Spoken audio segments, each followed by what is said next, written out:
Hezbollah के अपने video viral करने शुरू कर दिए हैं।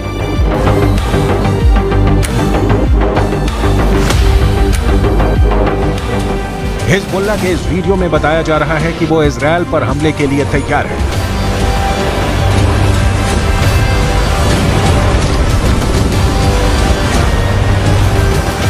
इस वीडियो में हिजबुल्लाह का मैसेज साफ है कि उसका अटैक ऐसा होगा जो इजरायल रोक नहीं पाएगा।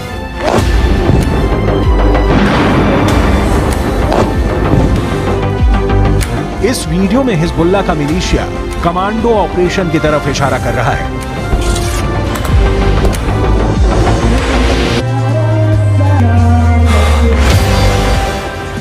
इस वीडियो में हिजबुल्लाह बता रहा है कि उसके कमांडो मोटरसाइकिल पर आएंगे और इजरायल की सेना भागती हुई नजर आएगी।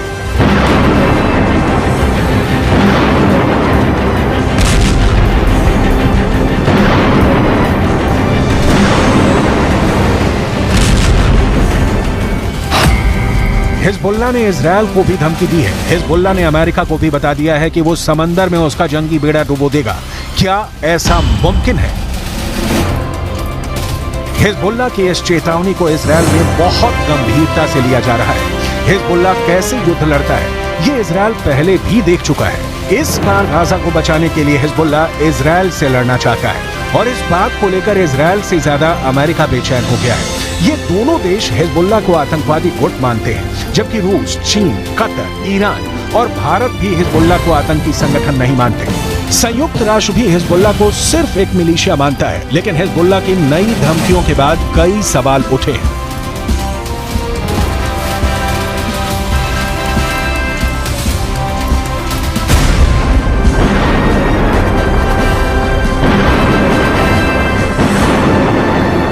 अब 7 अक्टूबर को हमास के अटैक के बाद गाजा पर इजरायल के हमलों ने हिजबुल्लाह फोर्स को सुपर एक्टिव कर दिया है। हिजबुल्लाह ने बहुत साफ शब्दों में कह दिया है कि वो इजरायल पर हमला कर देगा और ये वार्निंग देने से पहले इजरायल तक मैसेज पहुंचा दिया कि अगर इजरायल की सेना फिलिस्तीन के गाजा में घुसे तो वो उत्तरी सीमा की तरफ से इजरायल पर चढ़ाई कर देगा। इजरायल और लेबनान के बीच करीब 130 किलोमीटर लंबा बॉर्डर है और यहाँ संयुक्त राष्ट्र की शांति सेना तैनात रही है। इसमें भारत की फौज भी शामिल है। इस वक्त इजरायल को गाजा से ज्यादा इस बॉर्डर की टेंशन है, क्योंकि अगर इजरायल गाजा में घुसा तो हिजबुल्लाह उत्तर की तरफ से इजरायल से हमला बोल देगा।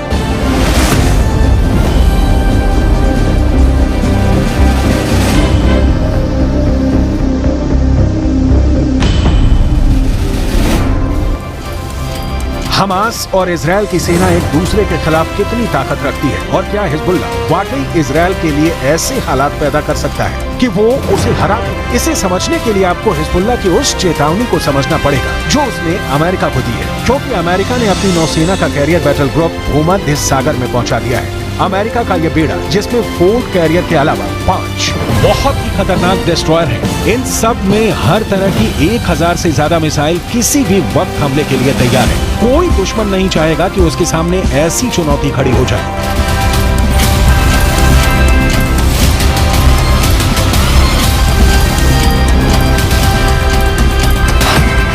इस वक्त ये कैरियर इजरायल के गाजा में पश्चिम में भूमध्य सागर में तैनात रहेगा और वहीं से ऑपरेशन चलाएगा। उसकी रेंज में लेबनान भी होगा, सीरिया भी होगा, तुर्की भी होगा और मिस्र के आसपास का इलाका भी होगा। यहीं से ये इजरायल के एयर स्पेस को सुरक्षित रखेगा और हमला भी कर सकता है। ये सब ऑपरेशन अमेरिका के 4 क्लास के कैरियर और उसके बेड़े में मौजूद बड़े बड़े डिस्ट्रॉयर पूरा कर सकते हैं। ऐसा अमेरिका पहले इराक में कर चुका है, उसने अफगानिस्तान में करके दिखाया है और ईरान को भी वो लगातार धमकी देता रहा है। इजरायल के लिए भी जेराल्ड फोर्ड कैरियर को भेजना एक बड़ा युद्ध छेड़ सकता है।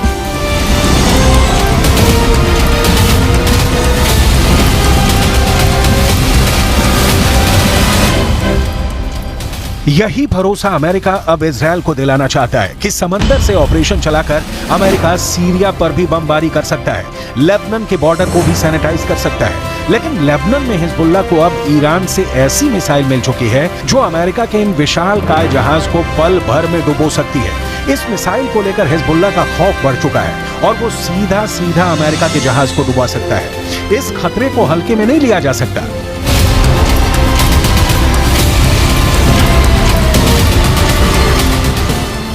इसमें कोई शक नहीं कि हिजबुल्लाह की लीडरशिप तेहरान से मिलने वाले ऑर्डर पर काम करती है। इसलिए सवाल ये भी कि क्या ईरान चाहता है कि हिजबुल्लाह इजराइल पर अटैक कर दे। ईरान ये भी बहुत अच्छी तरह से जानता है कि इस वक्त इजराइल बेहद कमजोर है, या फिर अमेरिका की शक्ल में उसे नई ताकत फिर से मिल गई है।